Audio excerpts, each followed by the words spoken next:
tal? Muy buenas tardes, mi nombre es Janet Silva y les doy la bienvenida a todas y todos los que nos acompañan en esta transmisión más de la Cátedra Madero, en esta primer mesa de rumbo a las elecciones 2023, donde vamos a abordar el tema de las elecciones en el Estado de México. Entonces, pues sin más preámbulo, es un honor estar presentando aquí a nuestros ponentes que ya nos acompañan. Entonces, también les quiero agradecer y los quiero invitar a que nos vayan mandando sus preguntas. Recuerden que estamos en todas las redes sociales, tanto Facebook, Twitter, Instagram, por Cátedra Madero. Los esperamos con sus preguntas, que el tema va a estar muy bueno. Ya quiero presentarles a nuestros ponentes que tenemos el día de hoy, que son especialistas en el tema. Entonces, pues sin más, quiero empezar presentando a nuestro primer ponente, quien es el doctor Ricardo Cortés Padilla. Él es doctor en Ciencias Políticas y Sociales por el Colegio de Morelos. Actualmente es profesor de carrera de tiempo completo en el Centro Universitario de UAM Amecameca y cuenta con el reconocimiento nacional otorgado por la SEP como profesor con perfil deseable y candidato a investigador nacional del CONACYT. Muchas gracias, doctor, por estar con nosotros, acompañándonos el día de hoy. También está con nosotros la doctora María del Pilar Silva Rivera. Ella es doctora en Ciencias Políticas y Sociales por el Colegio de Morelos. Desde el año 2009 se desempeña como docente de asignatura en la licenciatura en Ciencias Políticas y Administración Pública del Centro Universitario de la misma institución, UAM Amecameca. Ahora autora de varios artículos en revistas indizadas y arbitradas, así como de capítulos de libros sobre democratización, partidos políticos, procesos electorales y sistema político. También está con nosotros la doctora Erika Granados Aguilar. Ella es doctora en Ciencias Sociales y especialista certificada por el posgrado en Estudios de la Mujer por la UAM Xochimilco, académica titular adscrita al Departamento de Sociología de la UAM Iztapalapa. Actualmente es coordinadora de la licenciatura en Ciencia Política de la misma entidad académica, editora de la Revista Mexicana de Estudios Electorales perteneciente a la SOME y responsable del área de Mujeres y Género del proyecto de extensión comunitaria de la UAM. Muchísimas gracias a los tres por estar aquí, por su tiempo, por prestarnos de su experiencia para platicarnos de este tema muy interesante que ya se viene, ya lo vemos muy próximo. Entonces, pues, ¿qué reflexiones tienen que platicarnos en este tiempo que ustedes van a tener para exponernos? Bueno, pues tratar como en muy poco tiempo darnos una breve explicación, su análisis y bueno, al final, como ustedes lo saben, las respuestas del público para que lleguen a sus conclusiones. Entonces, pues no les quito más el tiempo a sus ponencias y empezamos con el doctor Ricardo Cortés. Por favor, doctor, le cedo la palabra. Muchísimas gracias, Janet Silva. Y bueno, en primer lugar, agradecer la invitación que nos hacen de la Cátedra Madero para participar en este evento. De manera especial, agradecer al doctor Fernando Castañeda Sabido, también a Samaria Andrade Aquino, quien tengo entendido está colaborando con ustedes y que también ha sido el medio para hacernos llegar esta invitación. Muchísimas gracias. Bueno, y sin más, pues vamos a iniciar con nuestra presentación, para lo cual me voy a permitir compartir estas diapositivas. Claro. Me parece que ya se ve, ¿verdad? Excelente, doctor, sí. Bueno, mi reflexión en esta ocasión va a ir en torno a el análisis de las elecciones mexiquenses como un ejemplo de una elección de Estado. Esto nos permite un poquito entender por qué el Estado de México se ha convertido en un bastión del PRI a nivel nacional y por qué no hemos experimentado la alternancia en el ámbito de la gubernatura. Pero para empezar, bueno, quisiera aquí rescatar algunos elementos que he encontrado que tienen que ver precisamente con la elección de Estado. En muchas ocasiones nosotros hemos escuchado que se utiliza muchísimo este término, sobre todo por aquellos candidatos o partidos políticos que no se ven favorecidos en los resultados electorales. Sin embargo, bueno, en el Estado de México, yo creo que hay muchos de estos elementos que definen una elección de Estado y que han venido caracterizando los procesos electorales en la entidad mexiquense, sobre todo cuando hablamos precisamente de las elecciones para la renovación de la gubernatura. Y en esta definición yo rescato lo siguiente: es la intromisión de las instituciones del gobierno en un proceso electoral caracterizado por el abuso de poder que involucra tanto el control del árbitro electoral y medios de comunicación, así como el uso de manera ilegal, inequitativa y antidemocrática de recursos del Estado para tratar de imponer el triunfo electoral de un candidato o partido político por encima de principios y valores. Y vamos a ir viendo en qué medida se sostiene esta definición en relación con los procesos electorales que se han dado precisamente en el Estado de México. En primer lugar, bueno, pues yo voy a tratar de rescatar el asunto de la relación que existe del gobierno del Estado con el órgano electoral, el Instituto Electoral del Estado de México. También un aspecto muy importante que nos permite entender estas elecciones de Estado tiene que ver con el corporativismo y también de manera muy destacada el derroche de recursos económicos. Y esto cómo se ve reflejado también en el desarrollo y en el impulso de toda una maquinaria electoral.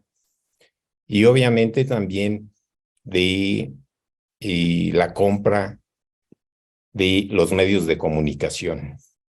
Aquí habría que comenzar diciendo que la reforma electoral del 2014, que prometía la llegada de la autonomía e imparcialidad de los OPLES, en su justificación primaba, digamos, la idea de que era muy importante que los consejos electorales no estuvieran a disposición prácticamente de los intereses de los gobernadores en turno. Entonces, uno de los principales objetivos que se buscaban con esta reforma electoral, en donde los consejeros electorales de los organismos locales pues, prácticamente eran elegidos por los congresos locales, pero a final de cuentas pues, lo que representaban era un reflejo, ¿sí?, de los intereses del gobernador en turno, tal manera que muchos de estos espacios de los consejos locales pues atendían a los intereses del gobernador. De tal manera que esta reforma era muy importante en términos de arrebatar al gobernador esta prerrogativa a través del Congreso local para elegir al Consejo General del Instituto Electoral del Estado de México. Sin embargo, el proceso de selección continúa fuertemente cuestionado. El control de selección de los consejeros electorales solo pasó de los gobernadores a los consejeros electorales nacionales del INE, quienes son los que hoy en día son los que eligen a los consejeros de los OPLES, ¿sí?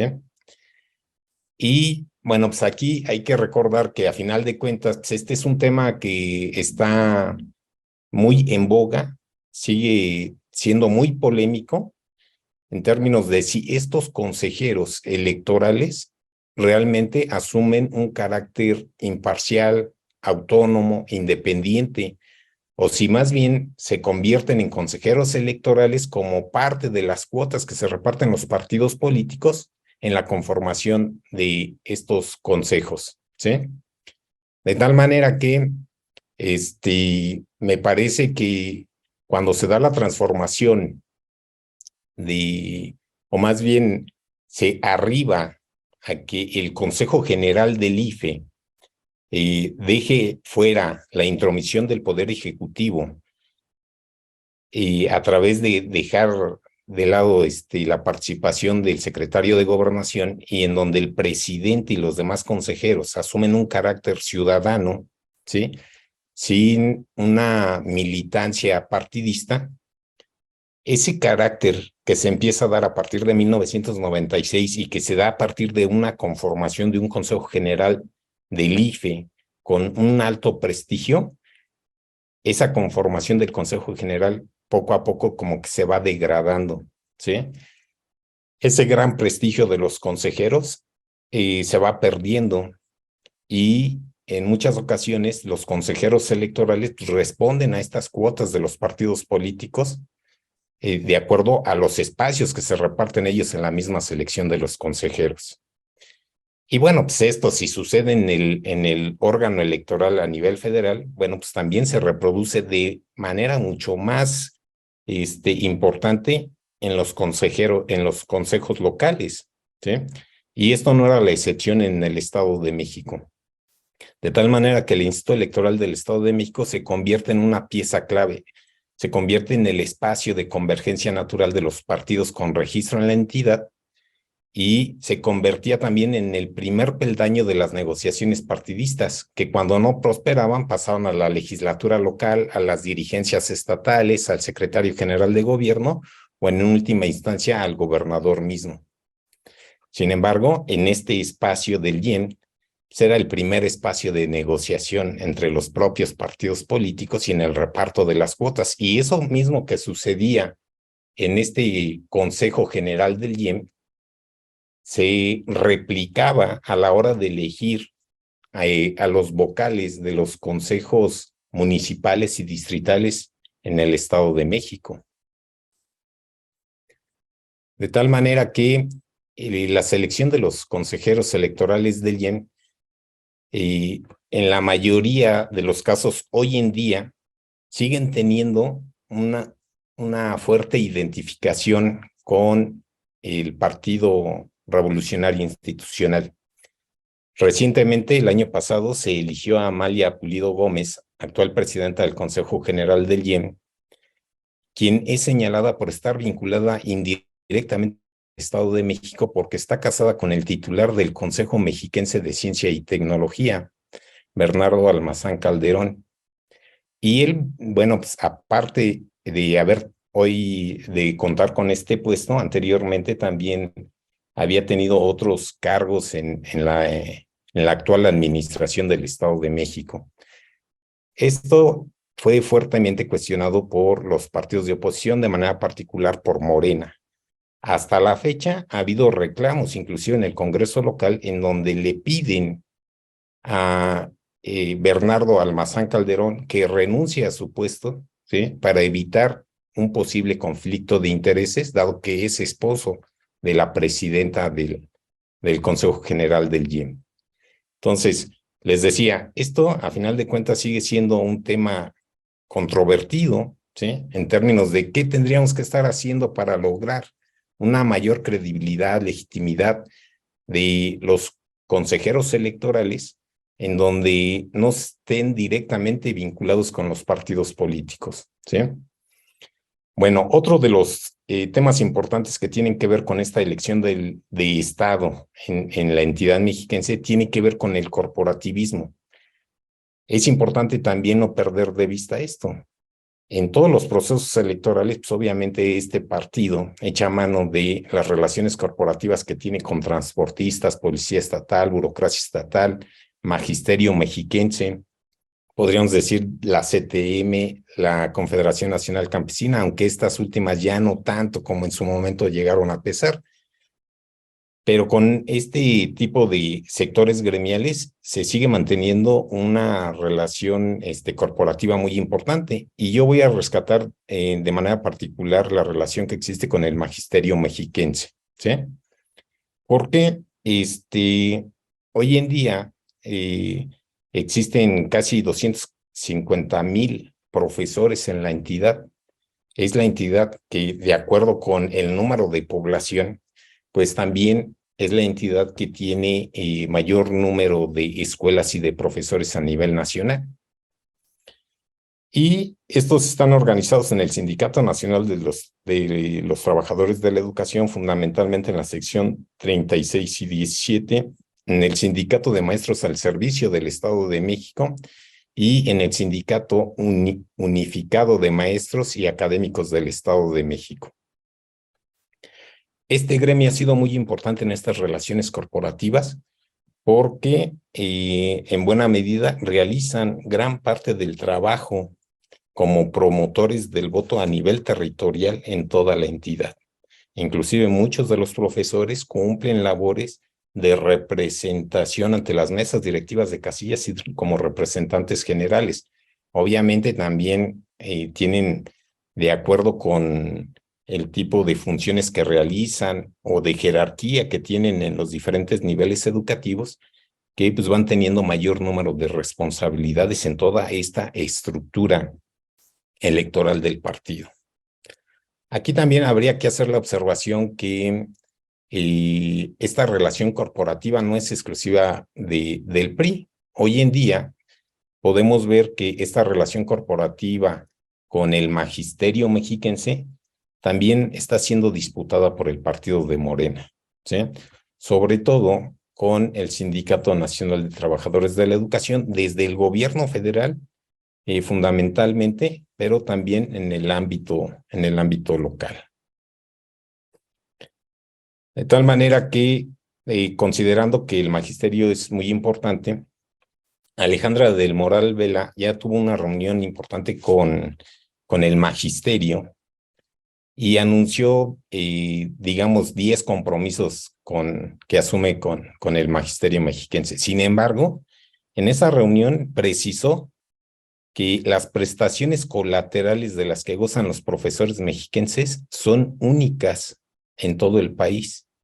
Es decir, es un gremio que ha sido consentido a lo largo de los gobiernos priistas y que gozan de grandes beneficios y prerrogativas, ¿no?, laborales. Por lo que Alejandra del Moral insistió en mantener todos estos beneficios, pero también veladamente, pues hay una amenaza en relación con este corporativismo, no solamente de los maestros, sino de la burocracia estatal, de las policías estatales, en términos de que si el PRI pierde la elección por la gubernatura, pues todos sus beneficios pueden estar en peligro. Otro de los aspectos que es importante también no perder de vista en estos procesos electorales mexicanos por la gubernatura tiene que ver con el derroche de recursos económicos. Es importante no perder de vista que el Estado de México, el más poblado del país, que hoy prácticamente cuenta con 18 millones de habitantes, contará con recursos por participaciones durante este año por 126,606 millones de pesos, lo que representa el 14.22% de las participaciones federales. La Ciudad de México, que concentra la mayor parte de los domicilios de las empresas grandes y transnacionales, recibirá de la Federación 87,985 millones de pesos y Jalisco 60,049 millones. Y en esta gráfica justamente podemos ver, ¿sí?, que el Estado de México es el que encabeza las participaciones en cuanto a los recursos que reciben por parte de la Federación. Pero eso no es todo. Si también lo analizamos desde el punto de vista del presupuesto de egresos, pues el Estado de México es el que cuenta con un presupuesto de egresos mucho más elevado en relación con las demás entidades de la República.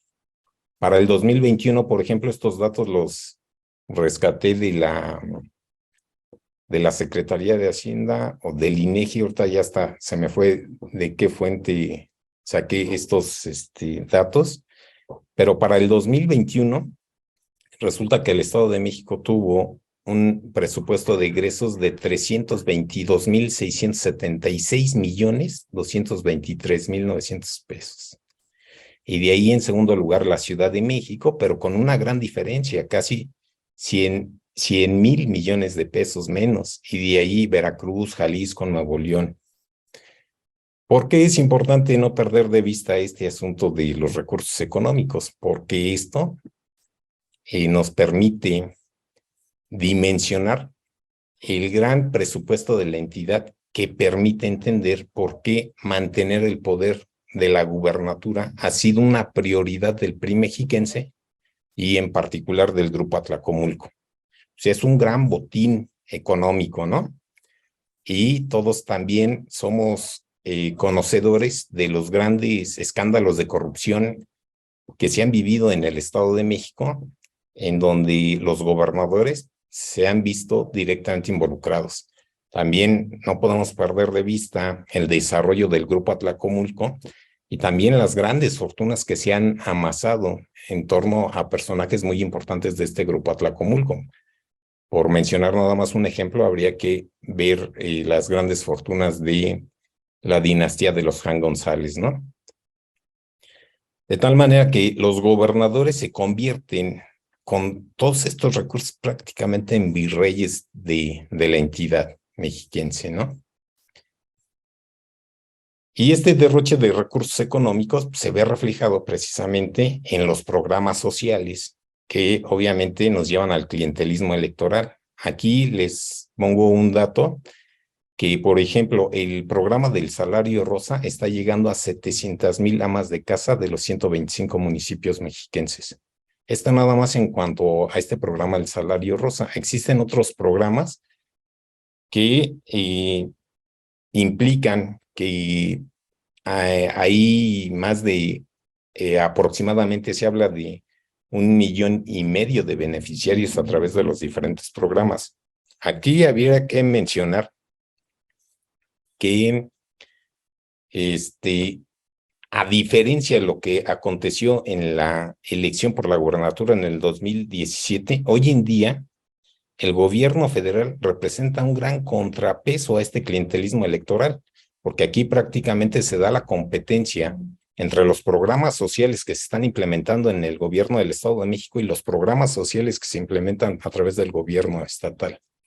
Digo, a través del gobierno federal. El gobierno federal tiene en el Estado de México, se habla de más o menos 2,5 millones de beneficiarios a través de los diferentes programas del gobierno federal. De tal manera que este clientelismo electoral es una disputa muy importante que pone en grave riesgo la continuidad del PRI en el Estado de México. Y obviamente también los recursos le han permitido al partido la compra de votos, la compra de líderes partidistas de oposición, de diputados locales, de presidentes municipales, la compra de dirigentes y representantes populares. Simple y sencillamente nada más les voy a recordar que, por ejemplo, en la elección del 2000, el PRI pierde la mayoría en el Congreso local. Quien tenía la mayoría de diputados, de escaños, en el Congreso local era el PAN. Y resulta que durante el gobierno de Arturo Montiel, tuvo la oportunidad de generar conflicto entre los diputados panistas y 14 diputados panistas se declararon diputados independientes. Eso nada más fue un decir, porque en realidad terminaron apoyando todas las iniciativas del Ejecutivo. Algunos de ellos se volvieron al priismo, ¿sí? Y algunos prácticamente se convirtieron en caciques de sus propios municipios. Esto es todo lo que les permite toda esta gran cantidad de recursos. Y esto también obviamente lleva a la compra de medios de comunicación, tanto de prensa escrita, radio y TV, que les permite orquestar también campañas de engaño, campañas de miedo y de odio, ¿sí? Hoy en día también ya está recurriendo a este tipo de campañas de miedo y odio. Aquí les comparto este cuadro de los resultados de las elecciones en los procesos electorales. Y vemos la gran cantidad de porcentaje de votos que obtenía el PRI, podríamos decir hasta 1996. En 1999 baja a menos del 50% de los votos. Y es en la elección en donde gana la gubernatura Arturo Montiel Rojas.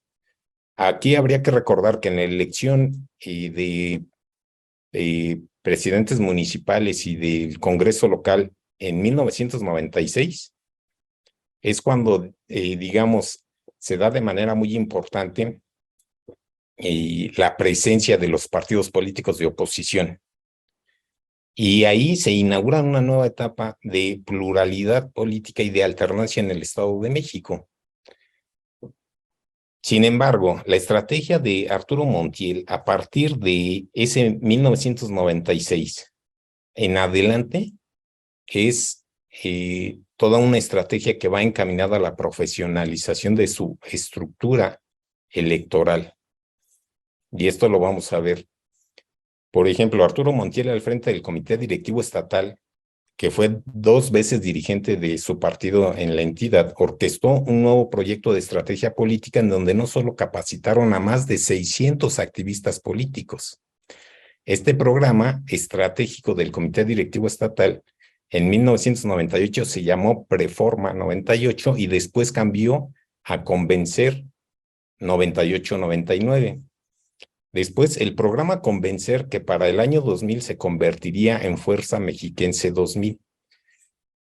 Y todo esto iba encaminado a tratar de recuperar, fomentar la identidad del partido, la ideología, sus propuestas. Tal manera que esta estructura partidista electoral a través de Fuerza Mexiquense 2000 estuvo encaminada a la formación de cuadros profesionales de propaganda y marketing político y electoral, no solo al interior de su Instituto de Capacitación y Desarrollo Político del PRI, sino también con cursos de capacitación en instituciones de educación superior como el Instituto Tecnológico de Monterrey y del Estado de México, la Universidad Iberoamericana y la Universidad Autónoma del Estado de México. Todo esto llevó precisamente a esta profesionalización de sus operadores político-electorales, al grado de que tuvieron oportunidad no solamente de utilizarla en el territorio mexiquense, sino inclusive hasta de exportar sus servicios a otras entidades de la República. Y esto, pues, les ha permitido toda una estrategia territorial de campañas de engaño, miedo, odio, acarreo de votantes, intimidación de votantes opositores, obviamente la intervención del Ejecutivo Estatal a través de sus diferentes instituciones de gobierno. Aquí habría que hacer la aclaración que en la actual gubernatura no se ha visto tan evidente esta intervención por parte del Ejecutivo Estatal, al menos por parte de Alfredo del Mazo Maza. Él ha tenido como que una actitud mucho más reservada en ese sentido. Y por tanto, en esta estrategia, en la actual campaña, tal parece que le están apostando al convencimiento del voto de los indecisos. Hay quienes dicen que también le apuestan al abstencionismo electoral justamente a través de estas campañas del miedo. Y lo que van a buscar, pues, va a ser rescatar el voto duro de su partido. Sin embargo, hay quienes dicen que ese voto duro hoy en día ya no es suficiente para lograr el triunfo en la entidad. Y finalmente yo quisiera terminar con esto que sucedió por parte de la candidata del PRI. Y le pongo ahí como título a esta diapositiva, fiel a su naturaleza priista. Seguramente ustedes ya lo han visto, inclusive en las redes sociales, que en la casa del militante del PRI estatal, en una reunión que tiene con diputados, exdiputados, alcaldes y exalcaldes, Alejandra del Moral, es grabada en un video en donde les dice: tomen su lugar en la batalla y hagan lo que saben hacer. Para bien o para mal, queremos constancia de mayoría, no de buena conducta. Salgan y ganen la elección, que tienen mucha candidata y tendrán mucha gobernadora. A final de cuentas, aquí, les decía, fiel a la naturaleza del partido, hacen un llamado a que no importa los medios, ellos, cuando no ganan, arrebatan en el Estado de México. Y con esto yo terminaría. Muchísimas gracias por su atención. Muchas gracias, doctor. Muy interesante. Y pues yo digo que estaría también, bueno, pues, se supone que aquí también lo vamos a tener que abordar en su momento, qué pasa después, ¿no? Todas estas expectativas que se tienen, todos estos puntos de vista que usted mencionó, pues al final del día se van a ver en las elecciones, en las urnas. Entonces, pues sin más, doctora Pilar, le cedo la palabra para que nos exponga todo lo que nos tiene que decir. Así que adelante. Gracias, Janet. Igual que mi compañero, el doctor Ricardo Cortés, a ti precisamente, al doctor, a Samaria, que efectivamente fue este medio de contacto. Y bueno, me voy a permitir compartirles pantalla. Una disculpa, voy a apagar la cámara aquí en el. Muchas gracias. Ahí está. Perfecto. Bueno, gracias. participación la he titulado Hacia la alternancia electoral en el Estado de México. El doctor Cortés hace un momento nos contextualiza muy bien la importancia, ¿no?, que tiene el Estado de México y el objetivo de mi participación está también encaminado a contextualizar por qué el Estado de México tiene una importancia en los procesos electorales. Y hay varios elementos, ¿no? O sea, este contexto mexiquense, eh, ¿por qué preocupa, ¿no? O por qué es importante esa revisión de lo que sucede en la entidad. Y bueno, obviamente no es con la parte del territorio, somos un estado muy pequeñito comparado con otros lugares. Aquí únicamente representa el 1.1% del total del territorio nacional, pero después ya hay otros elementos que se van sumando a esta importancia mexiquense y uno de ellos tiene que ver con el número de población. O sea, si bien el territorio es pequeño, el 13.5% de la población nacional se concentra aquí, en el Estado de México.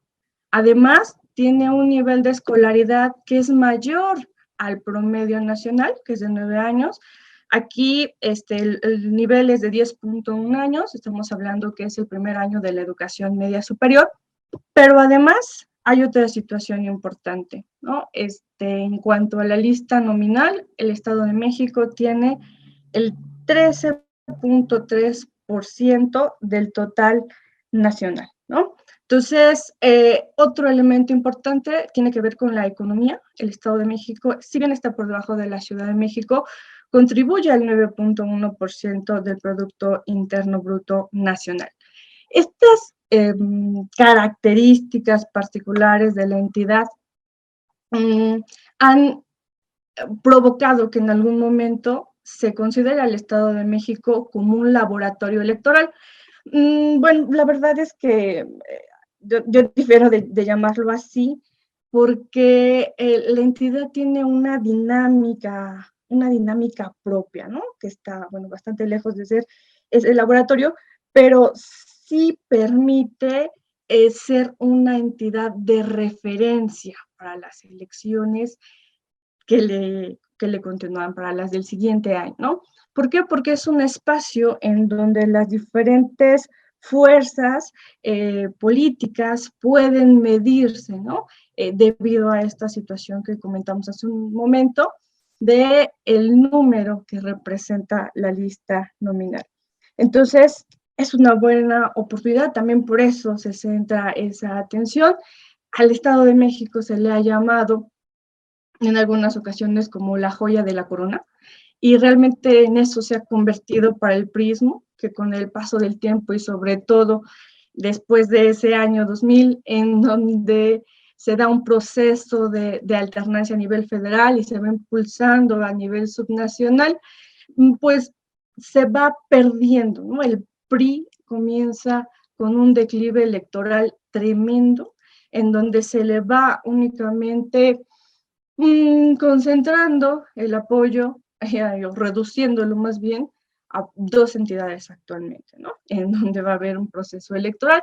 Entonces, el Estado de México sí significa, o tiene un significado importante para el PRIismo, ¿no? Además, bueno, el expresidente inmediato, pues es originario del Estado de México, entonces también tiene un valor simbólico el mantenerlo, ¿no? Como para la oposición tiene un valor simbólico arrebatar al Estado de México. Es una entidad que a nivel local, o sea, hablando de los municipios, hablando de los distritos locales, se va a vivir una pluralidad, va a haber una pluralidad política. Podemos ver los municipios gobernados por diferentes opciones, por el PAN en primer momento, por el PRD, por el Partido Verde, por el PT, por diferentes opciones, pero a nivel gubernatura, no. O sea, el Poder Ejecutivo local se ha cuidado, o sea, han tratado de mantener el control. Y hace un momento el doctor Ricardo nos hacía referencia, ¿no? A través de qué medios, ¿no? O por qué medios lo han logrado retener. Entonces, aquí podemos ver un mapa de cómo está actualmente esa distribución. Y hay dos elementos importantes que podemos recuperar aquí. Y uno es el número de municipios que están gobernando estas fuerzas políticas, y el otro que es muy importante, que es la población gobernada. Aquí el avance de Morena y sus aliados ha sido importante, sobre todo en el oriente del Estado de México, ¿no? En donde han tenido la posibilidad de ganar en municipios que poblacionalmente tienen una importancia, como es el caso de Ecatepec, ¿no? O sea, no es el municipio más poblado de la entidad, pero también tienen Nezahualcóyotl, también tienen Chalco, también tienen Ixtapaluca. Son municipios que en los últimos años han crecido bastante y que son o forman parte de esta zona metropolitana de la Ciudad de México. Entonces, no solamente es la importancia estratégica o geográfica, ¿no? Sino también hay una importancia político-electoral de mantener esta zona.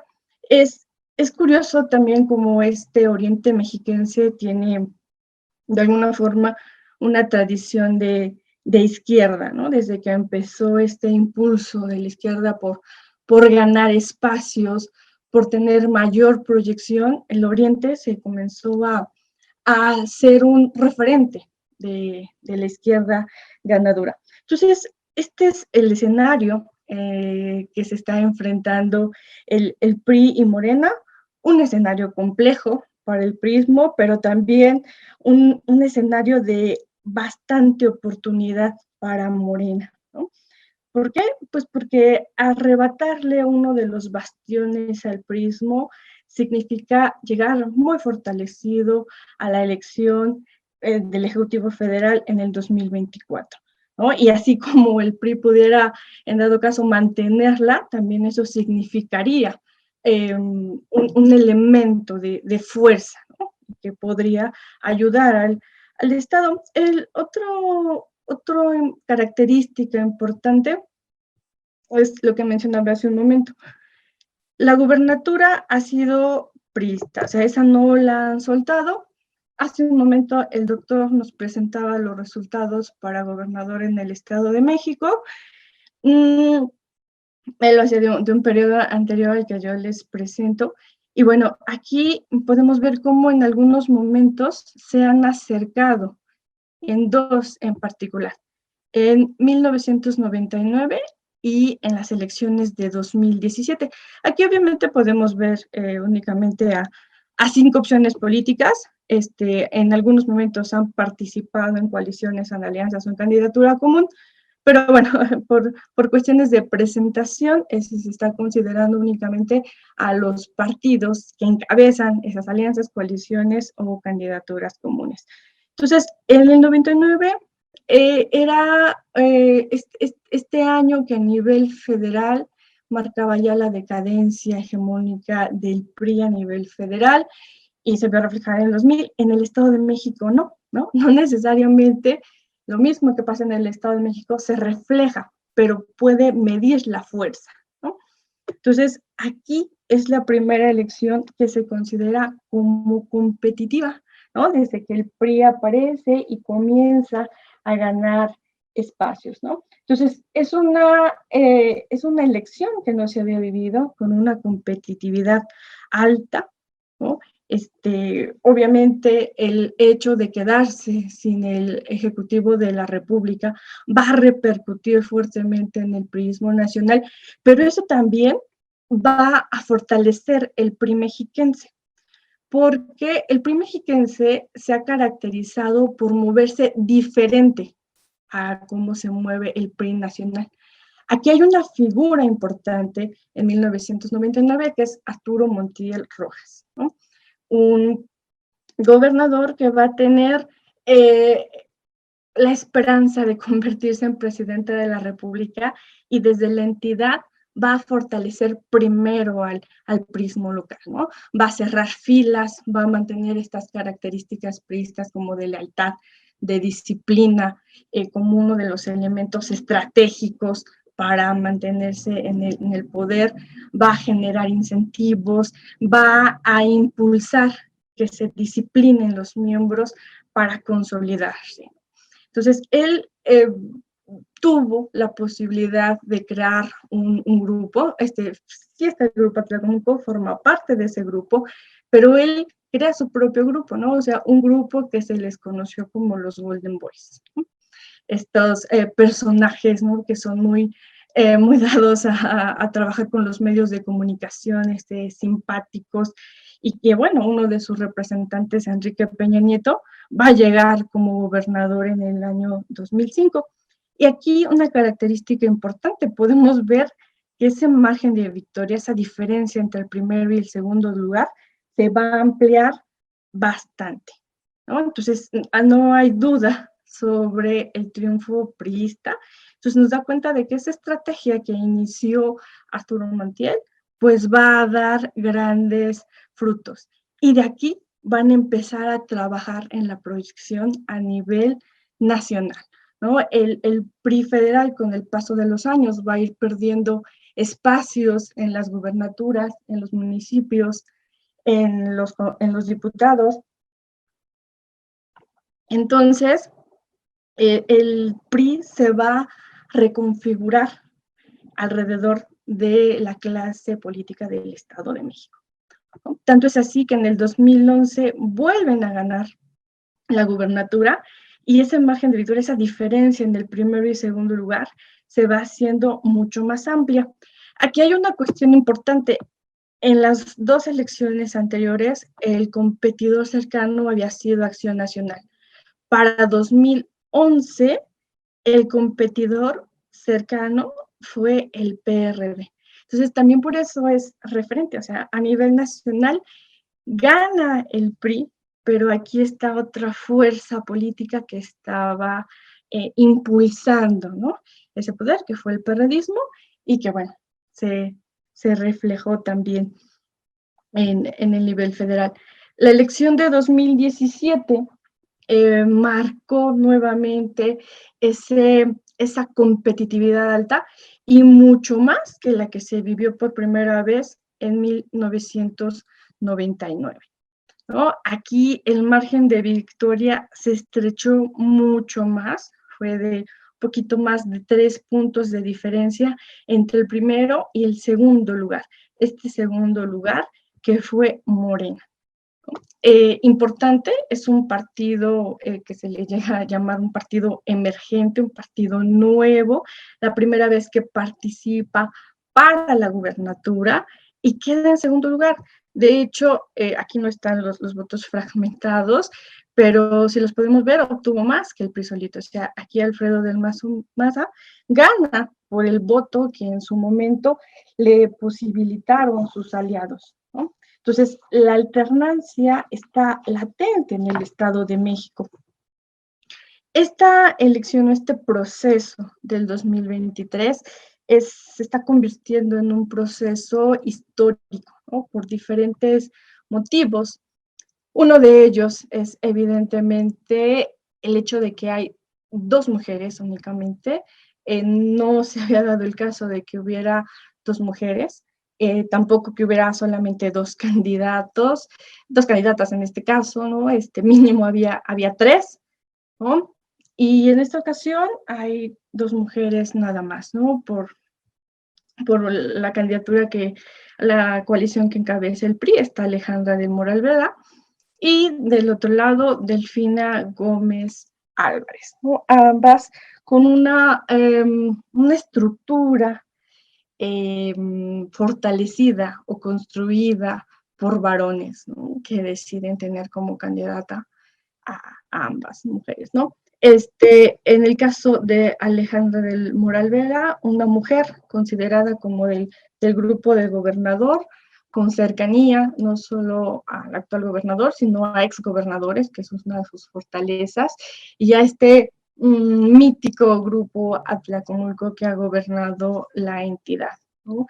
Es una mujer con carrera en la representación, en cargos de representación popular, con una participación en la administración pública estatal y federal, y con esa intención de proyectarla, ¿no? Hay algunos cargos que nos permiten visualizar ese interés que se tenía para que ella ocupara un espacio en el cual se pudiera dar a conocer entre la población mexiquense, y es la Secretaría de Desarrollo Social, ¿no? Es esta característica que acerca, ¿no?, los programas sociales a través del salario rosa, que bueno, se ha convertido en una estrategia exitosa del prismo mexiquense, y que también permitió que no solo conociera el Estado de México, sino que la gente la conociera a ella. Pero algo interesante de Alejandra del Moral es que su carrera política inicia en el 2009. O sea, sí también tuvo cargos del partido, pero su carrera política es de 2009 a 2022. O sea, es una política joven, ¿no? En este caso es algo importante porque, bueno, al PRI y a sus candidatos se les tacha mucho de estos elementos arcaicos, ¿no? Viejos. Entonces, bueno, utilizan una candidata joven con una carrera también que apenas empezó en lo que va de este último decenio. Entonces, es una candidata que el PRI está eligiendo también de manera popular. En contraparte, bueno, está Delfina Gómez Álvarez con esta candidatura común encabezada por el Movimiento de Regeneración Nacional, y que va a representar al grupo del Ejecutivo Federal. Esto es otro aspecto importante. El prismo mexiquense es muy celoso y se ha cierra filas frente a la federación. Es una tradición histórica, ¿no? O sea, ellos se organizan para defenderse de la federación, sobre todo, y aún más cuando empezaron los procesos de alternancia a nivel federal. Entonces, esta es una situación que no había vivido el prismo mexiquense, al menos en lo que va de este siglo, ¿no? O sea, en esa intermisión federal por un partido de oposición. Si bien ha habido oposición, no había o no se sentía esa intermisión. Ahora sí. Delfina Gómez Álvarez, una mujer también con una experiencia en cargos de representación popular, con trabajo en la Administración Pública Federal, pero sobre todo con un trabajo pues de mucho mayor tiempo en el ámbito de la docencia, ¿no? El primer cargo que ella tiene va a ser en el año 2013. Entonces, si decíamos que Alejandra del Moral tiene una carrera política joven, Delfina Gómez Álvarez tiene una carrera política mucho más joven, ¿no? O sea, apenas inició y ha sido exitosa. Hace un momento les mencionaba esta estructura de varones que la sostiene. Bueno, Delfina Gómez Álvarez tiene como fortaleza un vínculo muy importante con uno de los caciques de la zona oriente, que es Higinio Martínez Miranda, ¿no? Que por un tiempo controló el perredismo a través de su grupo de acción política, y ahora lo hace con Morena junto con Horacio Duarte Olivares, ¿no? Que entre ellos tres, Horacio, Higinio y Delfina, se consideran como las personas que van a determinar esta situación de Morena en el Estado de México, ¿no? Son los que van a estar determinando cómo actúa Morena. Ahora, si bien vemos muchas encuestas electorales y nos reflejan solamente un momento, sí nos permiten apreciar esas tendencias, ¿no? O sea, cómo van las candidatas. Hay un centro de planeación estratégica y prospectiva política que está trabajando arduamente en dar a conocer estos resultados. Entonces, el CEPLAN en estas semanas ha sacado estos resultados producto del levantamiento de encuestas de abril, ¿no? Entonces, vemos cómo está la preferencia, en donde el 53.2% manifiestan que están a favor de Delfina Gómez Álvarez, y bueno, Alejandra del Moral tiene una preferencia del 33.9%. Entonces, esta situación es importante, ¿no? Nuevamente vemos ese deseo, ¿no?, que se está manifestando por un cambio en el Estado de México, en el partido gobernante. Y esta gráfica que podemos visualizar en este momento es también interesante porque independientemente del partido al que se esté apoyando, ¿quién cree que ganará la elección? Veamos, el 62.1% cree que Delfina va a ganar el Estado de México. Entonces, sí dicen voy a votar por Alejandra del Moral, pero saben que ese voto no va a determinar el triunfo, ¿no? No estaría siendo tanto un voto útil, porque saben que Delfina Gómez Álvarez va a ganar la elección o puede ganar la elección en los términos que nos está refiriendo el CEPLAN. Aquí, ¿por qué partido nunca votaría? 41.5% afirma que no votaría por el PRI. En segundo lugar está Morena con el 13.8%, pero es una distancia bastante amplia, ¿no?, entre el primero y el segundo lugar. En tercer lugar está el PAN, cuarto el PRD, ¿no?, que también son estos partidos que van coligados con el priismo. Entonces, no hay una aceptación por parte de esa coalición. Y también este deseo de al menos el 70.8% de los mexiquenses de que gobierne otro partido político. En esta elección, bueno, solo hay dos opciones, entonces que no se quede el PRI, que gobierne otro partido, ¿no? Es una situación que se ha estado visualizando, esa tendencia se tiene desde octubre, ¿no?, el año pasado, incluso antes de que empezaran estas precampañas. Entonces, los resultados, ¿no? ¿Por qué se dan de esa forma? También el CEPLAN nos refiere cuáles son esas características, tanto positivas y negativas como de las candidatas. Y bueno, estas que están consideradas como positivas, que están marcadas en color verde, como una persona responsable, simpática, cercana al pueblo, honesta, que es uno de los elementos que impulsa la 4T a nivel federal, capaz y preparada, bueno, pues las tiene Delfina Gómez. Todas ellas se considera que las tiene Delfina, mientras que características negativas como corrupción, corrupta, mentirosa, ambiciosa, incongruente y prepotente, bueno, se las dan a Alejandra del Moral. Aquí obviamente hay una fuerte correlación con lo que, o este vínculo hacia los partidos políticos, ¿no? O sea, por muchos años el priismo federal, el priismo mexiquense ha sido tachado de corrupto, ¿no?, del establecimiento de acuerdos políticos, de lo que nos mencionaba hace un momento el doctor Ricardo, de relaciones corporativas y clientelares, y sobre todo de impunidad, ¿no?, de hacer lo que se tenga que hacer para que se logre el triunfo, de convencer también de alianzas, de negociaciones y en todos los niveles y esferas que ellos puedan, mientras que como gobierno la 4T ha impulsado esta lógica de ser buenos y de ser honestos, y al menos en estos datos que refiere el CEPLAN, pues se vinculan a Delfina Gómez. Entonces, este es un reflejo de lo que se aprecia a nivel federal sobre ambas opciones.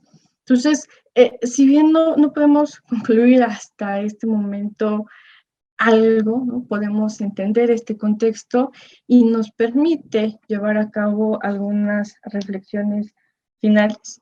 Una de ellas es la disminución del priismo a nivel nacional, ¿no?, en donde se plantea, ¿no?, este escenario de una alternancia electoral. La otra reflexión es que sin duda vamos a vivir un proceso electoral histórico y que independientemente de quién gane, vamos a tener a una gobernadora, pero con una estructura de varones, ¿no? O sea, va a haber ahí varones que van a estar siendo importantes, ¿no? La otra más es que se va a convertir en un referente de las elecciones de 2024, van a tener obviamente un impacto para el que gane. Se visualiza un pragmatismo político electoral porque ahora son aliados con quienes eran la principal oposición, entonces es mantener ese triunfo a toda costa. Otra reflexión que podemos hacer es que esta figura del Ejecutivo Federal tiene importancia política en la entidad, que tiene una fuerza de arrastre, ¿no? Importante y que estamos viendo reflejada en los estadísticos que veíamos hace un momento. Y el discurso que encabeza o que lleva a cabo la candidata de Morena, pues es muy similar al Ejecutivo Federal. Entonces, ese también es otro de los factores que nos permiten visualizar un escenario de alternancia electoral, pero hasta este momento, ¿no?, hemos visto varios elementos, quizás con una visión bastante institucional, ¿no? Pero no habría que olvidar lo que el doctor Cortés nos mencionaba hace un momento. En el Estado de México juegan otros elementos que no son institucionales, y ya lo mencionó al inicio de su exposición, ¿no? El Instituto Electoral del Estado de México tiene o hay un poder político de gobernador sobre esa institución, y otras cuestiones más que el doctor nos planteaba hace un momento. Entonces, yo les dejo esas reflexiones para que vayamos estando al tanto de lo que sucede en este proceso electoral. Y bueno, reitero mi agradecimiento por esta invitación. Muchas gracias. Gracias a usted, doctora, por esta participación. Qué interesantes reflexiones al final. Me quedo mucho con gobernarán, o bueno, quedará como gobernadora una mujer. Sin embargo, pues atrás está todo el back de los hombres, y eso es muy interesante porque al final del día también pues no sigue, no queda bien definido también la participación de las mujeres en su totalidad, ¿no? Algo que también la doctora Erika Granados, bueno, es especialista también en estos temas, así que, doctora Erika, más que lista, le cedo la palabra para que nos pueda exponer, por favor. Su micro, doctora. Creo que lo tenía apagado.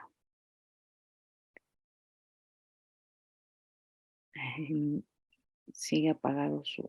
Ahí Ya, está. listo, no encontraba. Bien, gracias, Janet. Muchas gracias por la presentación.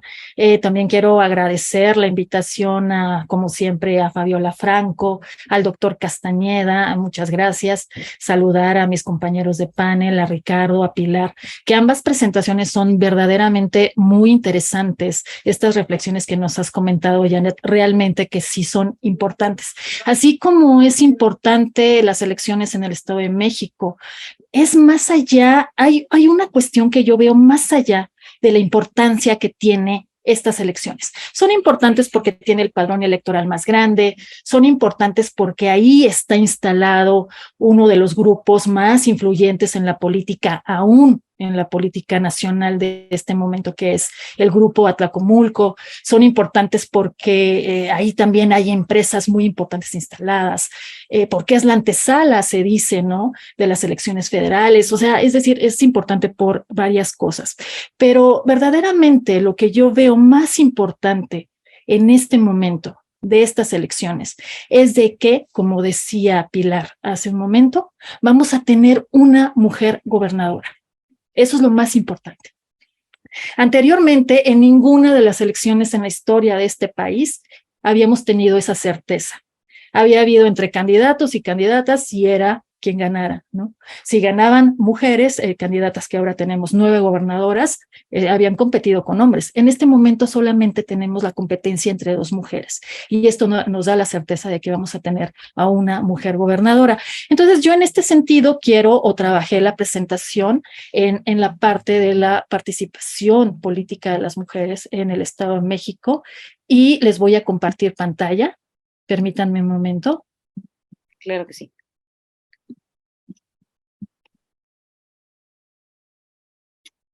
¿Se Listo. ve? Perfecto. Ok, bueno, bien. Yo titulé esta presentación, permítame. Yo titulé esta presentación como el papel de las mujeres en la elección de la gubernatura en el Estado de México 2023. Bien, por qué trabajarla desde este sentido?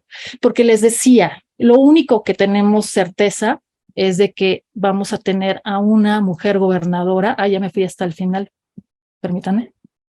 Vamos a tener a una mujer gobernadora en el estado. Hice un preámbulo para iniciar esta parte, que es la cuestión de cómo se ha venido gobernando el estado, y como sabemos, ¿no? Es uno de los estados que no ha tenido alternancia hasta este momento. El PRI ha gobernado durante 94 años, y si aquí podemos ver cómo el partido, cómo inicia o cómo se crea el PRI, o su origen es el PNR.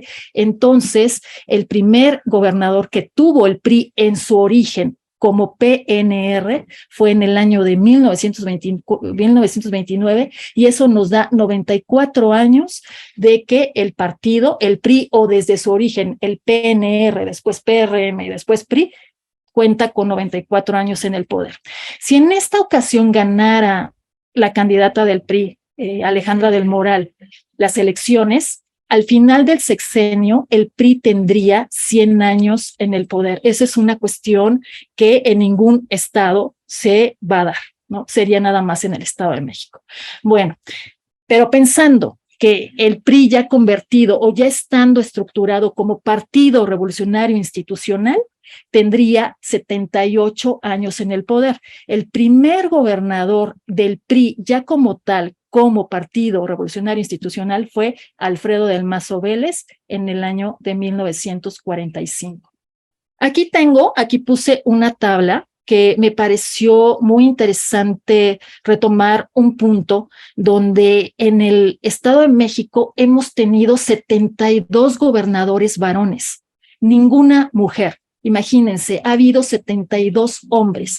Aquí nada más en este listado solamente puse a los 16 últimos que pertenecen al PRI, no a sus orígenes, no al PNR, no al PRM, sino desde el PRI.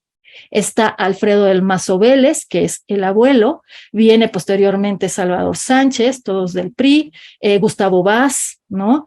Juan Fernández Albarrán, Carlos Jan González. Como ustedes pueden ver, se escuchan de estos apellidos de familias muy importantes y que pertenecen al grupo Atlacomulco. Jorge Jiménez Cantú. Luego viene el séptimo gobernador, es Alfredo del Mazo González, que es el hijo de Alfredo del Mazo Vélez. Después Alfredo Baranda, Mario Ramón Beteta, Ignacio Pichardo Pagaza, Emilio Chuaifet, César Camacho, Arturo Montiel, Enrique Peña Nieto, Erubiel Ávila y finalmente Alfredo del Mazo Maza, que aquí viene toda la dinastía de los Alfredo del Mazo. Alfredo del Mazo Maza es el gobernador número 72 en el estado. Es el gobernador actual.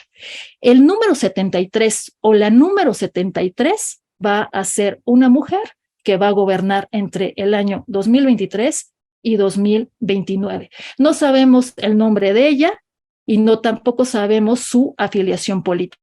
Lo único que sabemos es su género, una mujer. Bien, ahora, ¿cuántas gobernadoras hemos tenido en México entre el año de 1979 y el año de 2018? Aquí transcurrieron 39 años. Tuvimos 7 gobernadoras entre este lapso de tiempo. La primera fue en el año del 79, Griselda Álvarez, por el estado de Colima. Posteriormente, 8 años después, en 1987, la siguiente gobernadora, que fue Beatriz Paredes, en Tlaxcala. 7 años después, la tercera gobernadora, en 2004, Amalia García, en Zacatecas. Luego, 3 años después, o sea, no trascendió mucho tiempo entre el 2004 al 2007 para tener a la cuarta gobernadora, Ivonne Ortega, en Yucatán. Posteriormente, ahí sí pasaron 8 años, entre 2007 y 2015, para tener a nuestra quinta gobernadora, a Claudia Pavlovich, en Sonora. Luego, 2 años después, en el 17, Claudia Sheinbaum, en Ciudad de México. Y por último, para el año 2018, Marta Erika Alonso en Puebla, que como sabemos finalmente ella no fue la gobernadora que finalmente estuvo en el estado, al frente de este estado. Bien, entonces, ¿qué sucede en el año 2021? Es un año muy interesante, es un año muy importante para la cuestión de la participación política de las mujeres. Ahí, en este año electoral, sucede que 6 mujeres ganan la gubernatura en 6 estados. En Baja California, primeramente estaba en el año 2015 Francisco Vega de la Madrid, y posteriormente, para el año 2021, Marina del Pilar Ávila gana las elecciones. En Campeche estaba en 2015 Alejandro Moreno Cárdenas y para el año de 2021 Laida Sansores. Luego en Colima estaba José Ignacio Peralta, gana Indira Vizcaíno. En Chihuahua estaba Javier Corral, gana María Eugenia Campos. En Guerrero estaba Héctor Astudillo y gana Evelyn Salgado. Y por último en Tlaxcala, Marco Antonio Mena y gana Lorena Cuellar. Podemos ver que en el año 2015 había puros varones en estos estados que en el año 2021 pasan a manos de mujeres. Esto es interesante porque aquí vemos que son 6 mujeres las que ganan en este año electoral, 6. Si me regreso a la tabla anterior, podemos ver que no me regresó a la tabla anterior, pero es interesante que se las muestre. Aquí está. Bueno, en la tabla anterior tenemos 7 mujeres entre los años 2079 y 2018, que es un lapso de 39 años, ganaron 7 mujeres. ¿Por qué en un año electoral, que es el de 2021, ganan 6 mujeres? Casi equipara el número. Pues esto tiene que ver con todas las reformas electorales que vinieron implantándose en México a partir del año del 93. Empezó con la reforma del 93, luego la reforma de 96, la de 2002, la de 2007, la de 2014, 2019, con primeramente cuotas, como fue la cuota del 70-30, 60-40, paridad, la ley de paridad y por último la ley de paridad en todo en el año 2019.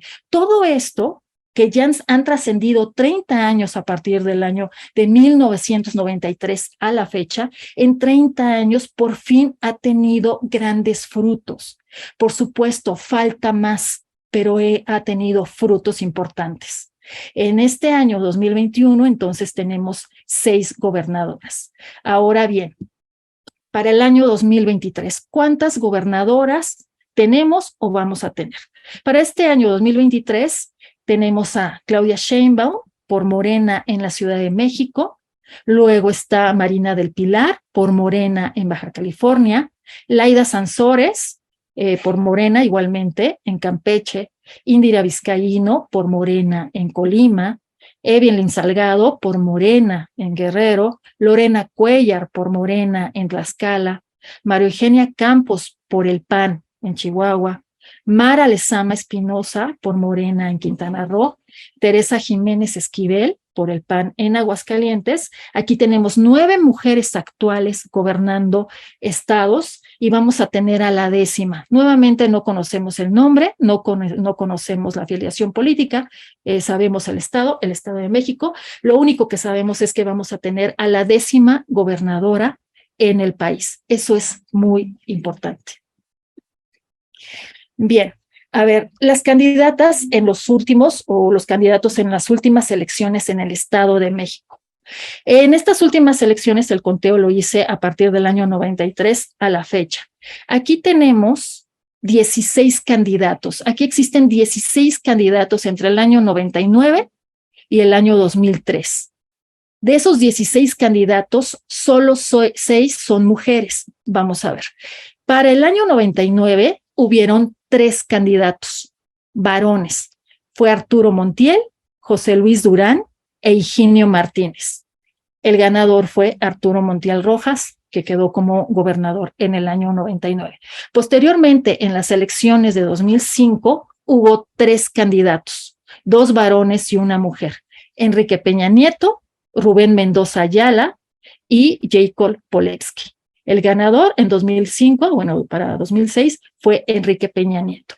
Posteriormente, para las elecciones que se llevaron a cabo en el 2011, para ejercerse en 2012, los candidatos fueron solo varones, Erubiel Ávila, Alejandro Encinas y Luis Felipe Bravo Mena. No hubo ninguna mujer. Aquí podemos ver que entre el año 99 y 2011 solamente tuvimos una candidata para las elecciones de 2005, o sea, cuando se eligieron a los candidatos.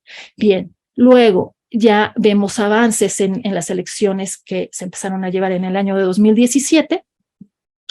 Hubo grandes avances en el asunto de la participación política de las mujeres. Hay aquí 5 candidatos: Alfredo del Mazo, Josefina Vázquez Mota, Delfina Gómez, que fue la primera vez que contendió en el año 2017, Juan Cepeda y Teresa Castel. Ella fue una candidata independiente. De 5 candidatos hubo 3 mujeres y 2 varones. El ganador fue Alfredo del Mazo. Ahora, para las elecciones de 2023 tenemos solo 2 candidatas que son mujeres. Es inédito que en el Estado de México haya solamente 2 candidatos. Y más aún, es más inédito que estas sean mujeres. Eso también revela la importancia de las elecciones del Estado de México para 2023. Luego aquí hice toda una estructura y comparación entre las 2 candidatas que tenemos en el origen, la familia, los estudios, el partido al cual pertenecen, los años en la política, también todo el trabajo que han hecho en la política. Por un lado tenemos a Alejandra del Moral. Ella es candidata por la coalición Va por el Estado de México, es candidata por esta coalición, por el PAN, PRI, PRD y Nueva Alianza. Y tenemos a Delfina Gómez Álvarez, que ella es una candidata común de Juntos Hacemos Historia en el Estado de México, es candidata de Morena, del PT y del Partido Verde Ecologista. La fecha de nacimiento, también esto es importante. Son candidatas que entre ellas son muy distintas, tienen un perfil muy distinto, además de que una es muy joven y la otra se identifica ya en un grupo que es el grupo de la tercera edad. Bueno, la fecha de nacimiento está Alejandra del Moral, nace en el año del 83, cuenta con 39 años, mientras que Delfina nace en el año de 1962 y cuenta con 60 años. El origen, ¿de dónde son originarias? Alejandra es originaria de Cuautitlán Izcalli, mientras que esta Delfina es de Texcoco. La familia, aquí también marca una diferencia enorme entre una y otra. El papá de Alejandra del Moral fue Ismael del Moral, que fue un importante priista en la política de Cuautitlán Izcalli, falleció hace unos meses. Su esposo es Mariano González Aguirre, también es un político muy importante, fue presidente municipal de Apizaco, ahora es diputado federal y es hijo del exgobernador de Tlaxcala, Mariano González Sarur. Bueno, con él tiene 2 hijos que son muy pequeñitos, son gemelitos, y que también se pensó que para la campaña electoral esta Alejandra iba a tomar a su familia como emblema, frente a esta Delfina, que no es casada y no tiene hijos. Alejandra no ha tomado a la familia, no ha sacado a sus hijos, que son pequeñitos, son un par de gemelitos, no ha tomado como bandera tampoco el asunto de la familia, tomándolo como de manera personal. Bueno, Alejandra del Moral se reconoce en el rubro de personas con un poder adquisitivo mayor a 112,000 pesos. Esta información está en la plataforma del Instituto Electoral del Estado de México. Mientras que Delfina se reconoce en el rubro o en el grupo poblacional de adultos mayores. Igualmente está ahí la información en la plataforma del IEM. Bueno, como comentaba, esta Delfina no pertenece a una familia de políticos. Su papá fue José Guadalupe Gómez, él fue de oficio albañil, también ya es fallecido, igual que el papá de Alejandra. La mamá de esta Delfina se dedicaba al hogar, es soltera, no cuenta con hijos. Lo que sí ha manifestado una y otra vez es que es empática con los animales, vive con varias mascotas, básicamente son perros y gatos los que tiene, y tiene una política interesante hacia la cuestión de los animales. Bueno, los estudios. Aquí ambas cuentan con la maestría. Alejandra es licenciada en Derecho vean también, o sea, el origen, por la Ibero, y maestra en Administración Pública por el TEC de Monterrey, dos grandes universidades en este país que son universidades privadas, mientras que esta Delfina es licenciada en Educación Básica por la Universidad Pedagógica Nacional y maestra, tiene 2 títulos de maestría, una en Pedagogía por el CESE y otra maestría en Educación por el TEC de Monterrey. Aquí ambas coinciden en que una de sus maestrías o la maestría de una de ellas es por el TEC de Monterrey. Manifiesta esta Delfina que los recursos para pagar esta maestría fueron a través de una beca. Bueno, el partido al cual están afiliados es el PRI, Alejandra, y Delfina es Morena. Si se ve cortado es porque tuve que hacer como una abstracción para que pudiera esto caber en una sola lámina. Bueno, los años en la política también, aquí hay una cuestión, hay una dimensión enorme entre una y otra. Alejandra, que es muy joven, cuenta con 17 años en la política, mientras que Delfina, que ya pertenece al grupo de la tercera edad, cuenta con 11 años en esta. Alejandra inició su carrera en el año 2006 como candidata a diputada local y contaba con 19 años, mientras que Delfina inició su carrera en el año 2012 como presidenta municipal de Texcoco. Bueno, aquí los cargos que han tenido en la política, los cargos más importantes. Alejandra en el año 2009 fue presidenta municipal en Cuautitlán Izcalli. En el año 2012, diputada federal. En el año 2015, directora general de Bansefi. En el año 2016, tuvo distintos cargos dentro del gobierno del Estado de México. Mientras que Delfina, en el año 2012, fue presidenta municipal por Texcoco.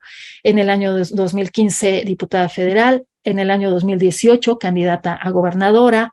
En el año 2018, igualmente, fue senadora, y en el año 2020, por un tiempo o por un corto lapso de duración, secretaria de Educación Pública. Entonces, básicamente este es el recorrido y el origen que tienen ambas candidatas. Podemos ver la diferencia que existe entre una y otra en los perfiles y en las trayectorias, así como en los orígenes.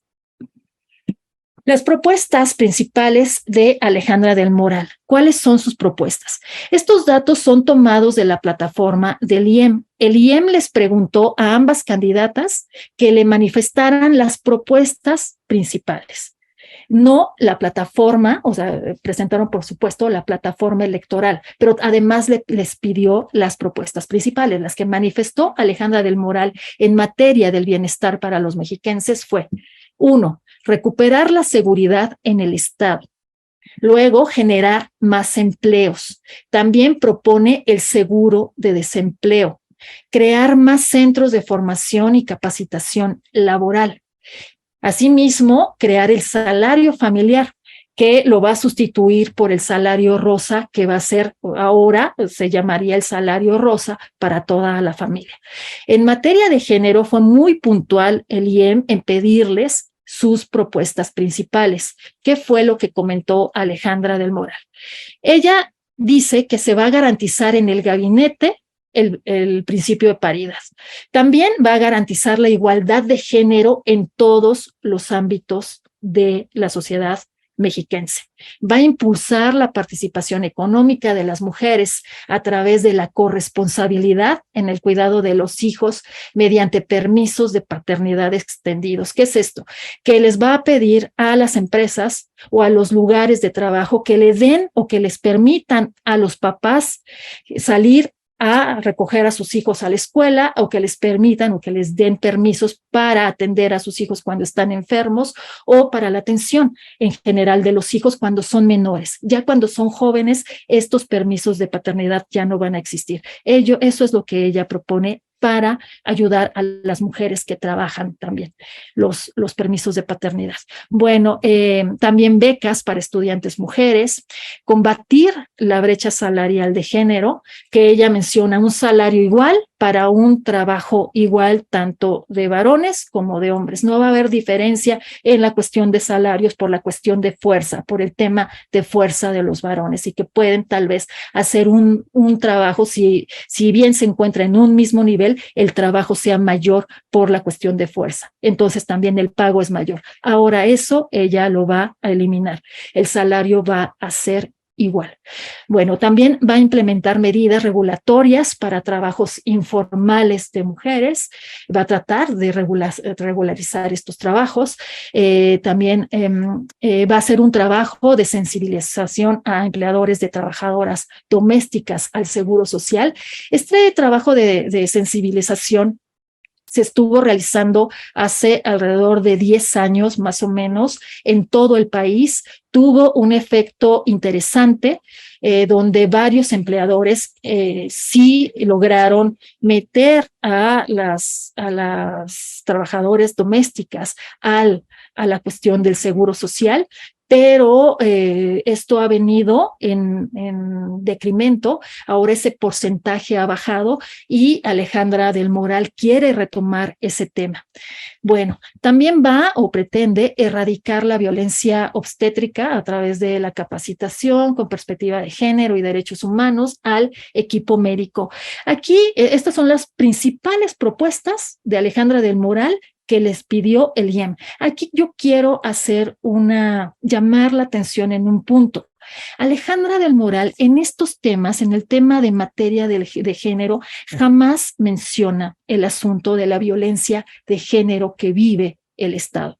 Ninguna de estas medidas es hacia este tema que es muy importante en el Estado.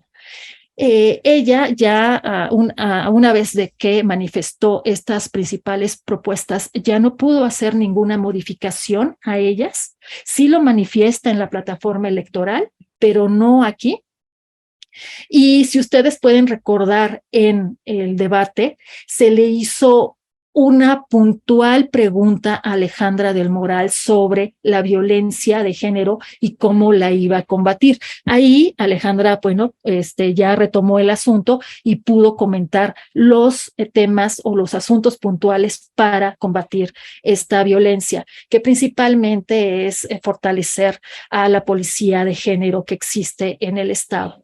Bueno, vamos a pasar y vamos a ver, como después ya no me voy a poder regresar, por favor, quiero que pongan atención en estas principales propuestas y la cantidad de ellas que manifiesta Alejandra del Moral. Ahora vamos a ver las de Delfina. Esta es una lámina, pero son dos, o sea, cuenta con dos láminas de propuestas que hace Delfina. Esta es una primer lámina. En materia del bienestar para los mexiquenses, aquí lo que hizo Delfina cuando se le pidió las principales propuestas, básicamente fue sacar en abstracto toda su plataforma electoral y meterla a las principales propuestas que le pidió el IEM. Por eso aquí está prácticamente toda la propuesta de Delfina. Primeramente, ella quiere generar empleos dignos y bien remunerados, quiere acordar con las empresas mexiquenses la contratación preferente de los habitantes del Estado, combatir la burocracia a través de facilitar los trámites administrativos, digitalizando el 100% de los trámites. A mí esta medida me pareció muy interesante, también innovadora, la de digitalizar absolutamente todos los trámites. Ella quiere eliminar la burocracia. Ojalá que cualquiera de las dos candidatas, si llega al gobierno, verdaderamente retomen esta idea. Bueno, también aprovechar la estructura de la IFA para lograr que el Estado sea el centro logístico del país, otorgar incentivos fiscales a empresas que generen empleos, a recién egresados y grupos con vulnerabilidad, promover estrategias para incorporar a la formalidad a micronegocios, apoyar a empresas locales, combatir las causas que generan la inseguridad y la violencia mediante programas transversales que van a incluir a todo el gobierno, a todos los órganos del gobierno, incrementar el número y la calidad profesional de policías, ministerios públicos y peritos, promover las policías de barrio, depurar corporaciones policíacas y agencias del Ministerio Público, va a establecer sanciones efectivas, va a instalar un número mayor de cámaras de vigilancia en las zonas de riesgo que se encuentran en el Estado, va a impulsar las acciones de inteligencia contra el delito mediante el fortalecimiento de los llamados C5, que ahorita se encuentran en Toluca y en Ecatepec, y va a crear al menos 2 en el sur y en el oriente del estado. Esta es una primera parte de las propuestas para el bienestar de los mexiquenses. Ahora vamos a ver la segunda parte, que es en materia de género, que fue algo puntual que pidió el IEM. Bueno, va a garantizar en el gabinete, igual que Alejandra, el principio de paridad, va a fortalecer la policía de género. Esto no lo manifestó Alejandra, fortalecer la policía de género, lo manifestó sí lo tiene ahí en la plataforma electoral y lo manifestó públicamente en la cuestión del debate. Bueno, va a acabar con la impunidad en todos los delitos de alto impacto, poniendo énfasis en el feminicidio, transfeminicidios, delitos sexuales y violaciones de los derechos humanos, implementará acciones estratégicas para prevenir el robo, el acoso y el hostigamiento en el transporte público, va a poner cámaras de seguridad y botones de pánico en el transporte, promoverá audiencias y reuniones con las familias de víctimas del feminicidio, hará una revisión permanente de las carpetas inconclusas de los delitos de feminicidios, cambiará el salario rosa por mujeres con bienestar, y así ella comenta que va a garantizar más apoyos económicos, va a implementar alarmas de pánico y apps en celulares para que las mujeres puedan solicitar seguridad en zonas de riesgo, y por último va a reducir la brecha salarial entre géneros, igual que Alejandra, a trabajo igual, salario igual. Bueno, aquí igualmente quiero hacer hincapié en que estos elementos entre la tabla anterior y esta es básicamente toda la plataforma electoral de Delfina. Y la anterior que les mostré, que fue la de Alejandra del Moral, solamente retomó para ella las propuestas principales, no toda su plataforma electoral. Por eso, si ustedes entran a la página de el IEM y ven las propuestas principales de ambas candidatas, van a ver de una grandes cantidades de propuestas y de una no tantas, pero de la que tiene grandes cantidades es toda su plataforma electoral. Bueno, la siguiente lámina. Ahora con la cuestión de los debates en el Estado de México en el año 2023. Bueno, ¿cuáles fueron los temas del primer debate que se llevó a cabo el 20 de abril? Los temas que ahí salieron sorteados fue el combate a la corrupción, la violencia de género, el servicio o la cuestión de servicios públicos y la cultura y recreación. Ahora, ¿qué temas van a ser los que se van a ver en el segundo debate que se va a llevar a cabo el 18 de mayo? Las propuestas de temas que se van a definir este 15 de mayo, que va a ser el lunes, también van a ser a través de sorteo, y las propuestas de temas son política y gobierno, economía y empleo, seguridad y justicia, desarrollo social, desarrollo sustentable, cultura y recreación, combate a la corrupción, igualdad de género, servicios públicos, grupos en situación de vulnerabilidad, violencia de género y medio ambiente. De estos, todos estos temas, que son 12, se van a escoger 4 a través de sorteo. Estos temas son los que se propusieron, pero se comenta o comentaron en el IEM que estaban abiertos a más temas. Entonces, puede ser que algún tema que no esté aquí entre en uno de los temas del debate. Ahora, en cuanto a las campañas electorales, las campañas electorales de 2023 en el Estado de México se han distinguido por evitar confrontaciones entre las candidatas.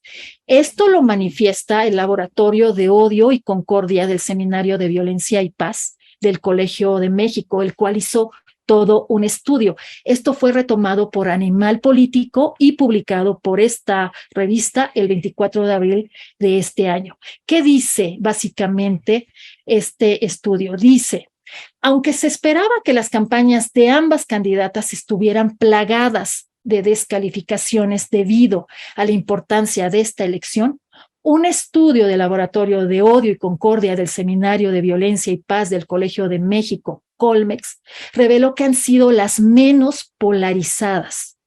La polarización y los ataques entre las candidatas no han sido relevantes como en otras contiendas electorales.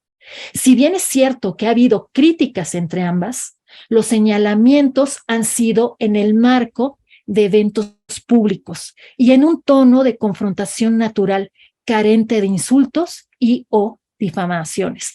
Entonces, si lo que este estudio ha analizado es cierto, entonces tenemos a una contienda electoral que es pacífica, que anteriormente en las elecciones previas a las del Estado de México habíamos tenido o habíamos visto, sobre todo en las elecciones de 2018 y también algo en las de 2021, descalificaciones. En estas no. Entre candidatas que son mujeres, al menos ha habido cierto nivel de respeto en cada una, para las personas de cada una de ellas. Eso es lo que manifiesta este estudio. Verdaderamente hay que hacer un análisis, es un tema de análisis que hay que abrir y que hay que revisar. Bueno, me voy a salir de esta presentación porque quiero finalizar con otra presentación que ahorita les voy a compartir. Permítanme. Sí, doctora. Ahí está. Ahí está. Bueno, la voy a hacer un poco más grande. Aquí esto es sobre las encuestas que se realizaron después del debate que se llevó a cabo el 20 de abril. A mí me parecía importante revisar la evolución de las encuestas cuando inició las precampañas, o cuando se dio el inicio en las precampañas, y después del debate. Cada una de las candidatas manifestó haber ganado el debate. Ahora bien, ¿qué dicen las encuestas? Bueno, no todas las encuestadoras, que son 7 las principales que están llevando la evolución del tema de las elecciones en el estado, ahorita están actualizadas, sino solamente 3 son las que posterior al debate hicieron todo el estimado de la encuesta. Son 3, una es El Financiero, otra es Reforma y por último es ENCOL. A ver, vamos con la primera, El Financiero. Aquí podemos ver que en las encuestas Delfina del Moral, en el mes de junio de 2022 tenía un 43% de aprobación, el cual se mantuvo en julio y subió para septiembre de 2017 al 46%, bajó en octubre del 22 al 45%, pero se dispara en marzo de 2023 al 59%. Entonces, hace 2 meses, aquí Delfina, la encuesta del Financiero, nos muestra cómo Delfina tiene una gran preferencia electoral en marzo. ¿Qué sucede para el mes de abril? El 21 de abril, un día después del debate.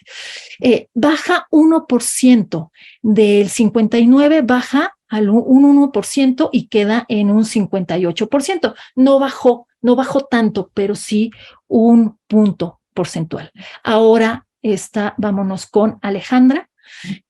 Aquí vemos cómo Alejandra entre junio de 2022 a marzo de 2023, va subiendo en las encuestas, baja un poco en un punto porcentual en el mes de septiembre, se recupera en octubre de 2022, también en marzo de 2018 sube la preferencia electoral, y para el 21 de abril, un día después del debate, aquí la preferencia electoral es del 42%. No sube demasiado entre marzo y abril, después del debate. Bueno, ¿qué dice la siguiente encuesta? La de Reforma. Delfina, en noviembre del año 22 cuenta con un 42% de aprobación. Para febrero del 23 sube bastante, con un 55%, y para el 26 de abril, después, o sea, son 6 días después del debate, sube a 57%, 2 puntos porcentuales. Esto en comparación al mes de febrero, y es posterior al debate. Ahora está Alejandra. En el mes de noviembre cuenta con un 30% de aprobación. En el mes de febrero de 2023 aumenta el 41%, y el 26 de abril aumenta 2 puntos porcentuales al 43%. Por último, ENCOL. ENCOL con Delfina, en diciembre del 22 le da un 50% de aprobación, baja para el mes de febrero del 23 al 46%, se recupera en marzo con un 48%, pero después del debate el día 24 aumenta. Del mes de marzo, que tenía 48%, aumenta al 53% en las preferencias. En tanto que Alejandra, en el mes de diciembre tenía 25% de aprobación, luego en febrero aumenta un 32%, en marzo aumenta un poco más al 34%, y el 24 de abril se mantiene en un 34%, igual que en marzo. Podemos ver entre estas 3 encuestas que sigue teniendo una preferencia electoral importante aún después del debate. Delfina, si bien esta Alejandra ha venido aumentando de manera no tan ágil, ha venido aumentando, pero de manera importante también Delfina es la que tiene la mayor preferencia en las encuestas después del debate. Todas las 3 encuestas la marcan con arriba del 50% de las preferencias para los electores. Esto es importante. Vamos a revisar qué sucede después del segundo debate. Y ya para finalizar, la conclusión sería de que sí, en el Estado de México nos mantenemos con estas encuestas, la ganadora va a ser Delfina Gómez. Sin embargo, como en algún momento lo mencionó Alejandra del Moral, las encuestas no votan, entonces algo también podría suceder en las elecciones. Algo también importante en estas elecciones es que vamos a tener una mujer gobernadora, y que el Estado de México estamos viendo cómo las mujeres están permeando en los órganos electorales. Además de que vamos a tener una mujer gobernadora, también en el IEM, en el Instituto Electoral del Estado de México, tenemos a una consejera presidenta, y la mayoría de los consejeros son mujeres, excepto un varón. Solamente hay un varón como consejero, los demás o las demás son mujeres, y de igual forma en el Tribunal Electoral la presidenta es una mujer. Entonces estamos viendo cambios importantes en la cuestión de participación política de las mujeres en el Estado de México. Esperemos que esto sea un reflejo para las elecciones federales, que verdaderamente sea una antesala en las elecciones del año 24, donde tengamos también mujeres candidatas para poder asegurar a una mujer presidenta para el año electoral 2024-2030. Con eso cerraría. Muchas gracias, Janet. Muchas gracias a ti, doctora. Qué buen análisis, que de verdad muy interesante todas las cifras que das, cómo los números hablan por sí solos, y eso es demasiado interesante. Muy nutrida tu exposición, felicidades también por ello. Y ya tenemos 2 preguntas para para ustedes. Vamos a empezar por el mismo orden, igual empezamos con el doctor Ricardo, nos pasamos con la doctora Pilar y terminamos con la doctora Erika. Les voy a preguntar dos y también, bueno, agreguen parte como de la conclusión. Sé que ya los tres dieron parte de sus conclusiones, sin embargo, es ya para cerrar esta exposición a partir de las dos preguntas. Entonces, en Facebook tenemos esta pregunta que es muy interesante y nos la dice Jorge del Río. Todas las encuestas marcan a Delfina Gómez como ganadora para las elecciones del 4 de junio, por más de 20 puntos. Y la pregunta es, ¿estas cifras ya son definitivas o el corporativismo priista puede jugar para que no lo sean el día de la elección? Y la segunda, ¿consideran ustedes que las elecciones de 2023 son un laboratorio para 2024? Ya ustedes dijeron varios comentarios, pero pues tenemos 5 minutitos cada quien para que tengan la respuesta a estas dos preguntas y sus conclusiones. Doctor Ricardo, por favor. Sí, muchísimas gracias. A ver si no se escucha mucha interferencia porque la lluvia ya nos alcanzó por este lado. Ya lo alcanzó. Sí, que está cayendo el cielo por estos rumbos, ¿no? Esperemos que se escuche bien y no tengamos ninguna interferencia. En relación a las encuestas, por supuesto que no son definitivas, ¿sí? Sin embargo, yo considero que la diferencia que existe en cuanto a las preferencias para la candidata de Morena y de el PRI, este porcentaje de diferencia yo siento que ya es muy difícil que se pueda revertir, dadas las fechas en las que nos encontramos en las campañas electorales. Si estamos hablando más o menos de promedio de diferencia de 20 puntos porcentuales, casi tendríamos que estar pensando que día con día Alejandra del Moral tendría que ir revirtiendo cuando menos un punto porcentual de aquí a la fecha de la elección, lo cual me parece que definitivamente es muy complicado. Entonces, desde esta perspectiva yo considero que sí se va a mantener el triunfo de Delfina Gómez. No con esos 20 puntos de diferencia. Siento que se va a reducir un poco, pero tampoco creo que sea demasiado. Yo considero que va a haber una diferencia entre 5 y el 10% de las preferencias de los votos para la jornada electoral. En cuanto a que si las elecciones en el Estado de México son un laboratorio, en buena medida siempre se ha hablado de esto y muchos inclusive dicen que va a ser, digamos, como que un reflejo de lo que va a acontecer para la elección federal. Esto tampoco es como tal en estricto sentido, ¿sí? Sí nos permiten tener ciertos elementos de análisis para ver cómo se van perfilando las elecciones para el proceso presidencial federal. Sin embargo, si nosotros analizamos qué fue lo que aconteció en la elección anterior, bueno, a través de un proceso electoral muy competido, como ya decía la doctora Pilar, se impone Alfredo del Mazo Maza, situación que no tuvo nada que ver con la elección presidencial del 2018, ¿sí? En el 2018 lo que vivimos fue la debacle total del PRI en esa elección presidencial. Yo considero que hoy estamos ante una oportunidad histórica justamente para que se dé por primera ocasión la alternancia en el Estado de México. Y esto responde fundamentalmente a uno de mis comentarios que hacía. Aun cuando el PRI está acostumbrado a llevar a cabo elecciones de Estado en la entidad mexiquense, hoy se enfrenta ante un gran rival en términos de que tiene todo el apoyo también del Estado, pero del ámbito federal. Y esto representa una cuesta arriba muy importante para el priismo mexiquense.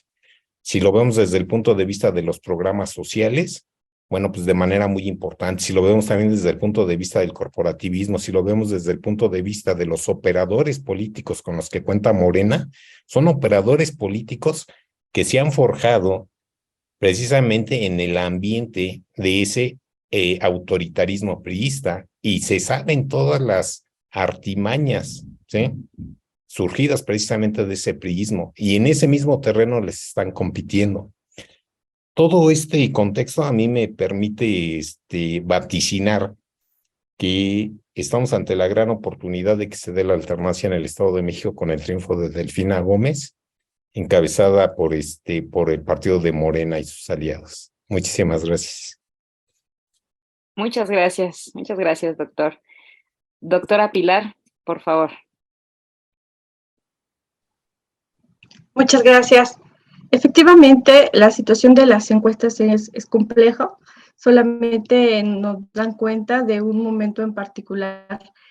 Y bueno, la cuestión corporativa, también lo había mencionado el doctor hace un momento, no es exclusiva del PRI. O sea, si bien históricamente lo referenciamos o lo ubicamos más con el priismo, Morena también tiene cierto nivel de corporativismo.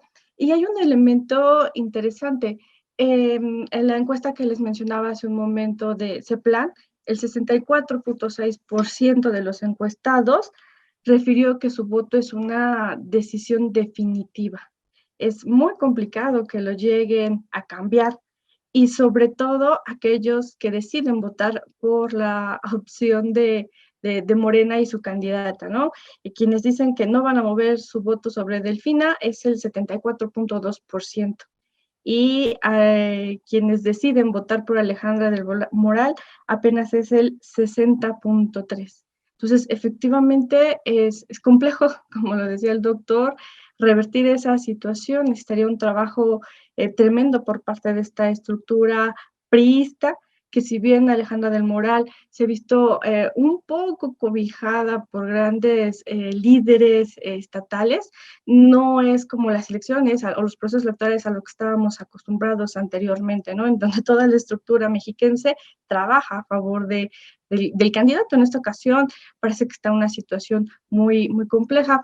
Y también otro elemento que tiene que ver es que este proceso de la alianza con el PAN, con el PRD y con lo que quedó de nueva alianza en el Estado de México, no fue tan bien vista por mucha de la militancia de derecha en el caso del PAN o de izquierda en el caso del PRD, ¿no? Ahí también hubo cierto tipo de fracturas que obviamente por una cuestión ideológica deciden no apoyar del todo a Alejandra del Moral, porque como efectivamente se mencionó, son contrarios, ¿no? Ahora están siendo compañeros de los enemigos, ¿no? Una cuestión bastante pragmática.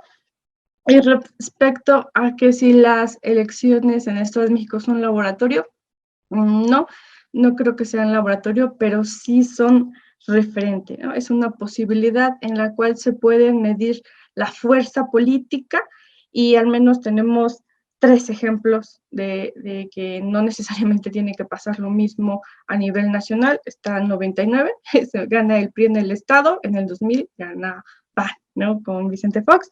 Después está el 2005, gana PRI en el Estado, pero nuevamente gana el PAN, y la que comentó el doctor, ¿no? 2017. Entonces, el Estado de México es un espacio para medir fuerzas, nada más. Y ahorita tiene una cuestión política importante porque les da la posibilidad de legitimar mucho más un modelo que se ha estado construyendo desde 2018 con el triunfo de Andrés Manuel, la 4T, ¿no? Y la otra, pues, es hundir al priismo, ¿no? Este priismo de antaño que se había quedado refugiado en el Estado de México y que poco a poco había sido eliminado de las entidades. Sería mi participación. Muchas gracias, doctora. Doctora Erika, por favor. Sí, gracias, Janet. Mira, las dos preguntas son muy interesantes. Por supuesto que, como dicen mis compañeros Pilar y Ricardo, las encuestas no son definitivas, no van a ser, se van a seguir moviendo. Todavía faltan algunas semanas para que acabe la campaña. Acaba el 31 de mayo, pero sí, lo que definitivamente, como ya lo han mencionado, no se van a mover demasiado. Ya tenemos ahí, están muy claras. Las encuestas que yo ahorita les mostré son 3 encuestadoras que básicamente no están posicionadas ideológicamente a favor de Morena y sin embargo le dan un triunfo importante a Delfina. Eso habla mucho, eso quiere decir mucho. Lo que sí también hay que reconocer es que Alejandra del Moral en todas las encuestas ha venido subiendo en la preferencia electoral. Lo que le falta a Alejandra es tiempo, o lo que le faltó fue tiempo. Lo que ganó Delfina, aparte de que se desea una alternancia en el Estado, lo que Delfina ganó fue tiempo. Ella inició su campaña desde meses atrás, desde poco antes de mediados del año 2022, ella inició campaña como muy al estilo se hace en los candidatos de Morena, sobre todo en el presidente que tenemos en este momento. Inició campaña mucho tiempo atrás. Bien, mientras que los otros partidos, los partidos opositores no tenían candidato, ellos iniciaron realmente esta precandidatura pues en el mes de diciembre, cuando se inicia todo el asunto del desarrollo de las elecciones en el Estado de México. Bueno, siendo así, las encuestas, como dijo Alejandra, no votan. Sin embargo, va a ser muy difícil que remonte. Podemos establecer casi que ya tenemos a una candidata ganadora. Todo puede pasar. No es definitivo. Sin embargo, ya tenemos cierto, podemos palpar ya a la posible ganadora. Eso es por un lado, con la primera pregunta. Con la segunda pregunta, con la cuestión de que sí es el Estado de México un laboratorio. Yo lo he comentado una y otra vez. Yo no veo que el Estado de México sea la antesala de las elecciones federales. Por ningún lado. Sí, es un estado muy importante. Es un estado que tiene tiene una gran cantidad de electores, pero si nos ponemos a analizar, ya algo comentaba también ahí Pilar, si nos podemos analizar, el Estado de México no ha sufrido alternancia. En las elecciones federales tiene 23 años que vivimos la alternancia. En el año 2000 con el PAN, en el año 2006 nuevamente estuvo el PAN. El PAN no ha gobernado el Estado de México. En el año 2012, ahí sí se pudiera pensar que hizo un buen trabajo Enrique Peña Nieto, que posteriormente se fue al gobierno federal. El año 2018, pues ahí ganó las elecciones Morena, sin embargo se mantuvo el PRI. Entonces, ¿dónde está el laboratorio? Bien, hay una fuerza muy importante en el Estado de México que sigue estando, el grupo Atlacomulco, que ahora se está revirtiendo con la gran marea que es Morena, pero no es un laboratorio. Yo quiero y me gustaría a mí ver que ahora sí sea un verdadero laboratorio y de esto sacar que para las elecciones federales pudiéramos tener solamente candidatas mujeres, como se está viendo en las elecciones del Estado de México, para garantizar que tuviéramos a una presidenta mujer. Eso me gustaría ver como forma de laboratorio en estas elecciones del Estado de México. Sí, gracias, Janet. Gracias a ti, Erika. Muchas gracias. Claro, si se viera un cambio desde ahorita, ¿no? En ese aspecto, sería interesante verlo ya en otro ámbito como el presidencial. Muchísimas gracias a los tres, gracias por su tiempo, gracias por esta dedicación a presentar y a realizar esta presentación que hicieron, sus 3 ponencias muy interesantes, da para todavía un debate más, esperemos tenerlos aquí después para ver y analizar lo que pasó en las elecciones después de todo este análisis. Y bueno, a todo nuestro público que nos está escuchando todavía hasta acá, hasta el final de la mesa, los invitamos a que nos sigan sintonizando el próximo jueves en la siguiente mesa, en la mesa 2 de este seminario, en donde justo vamos a abordar el tema de las encuestas, todo el trabajo que hay detrás de, y bueno, en este parteaguas de estas dos candidaturas de los estados, tanto del Estado de México como el de Coahuila. Así que bueno, pues no dejen de sintonizar a la Cátedra Madero en todas las redes sociales. Y a nombre del doctor Fernando Castañeda Sabido, les doy las gracias por estar con nosotros en esta transmisión. Muchísimas gracias.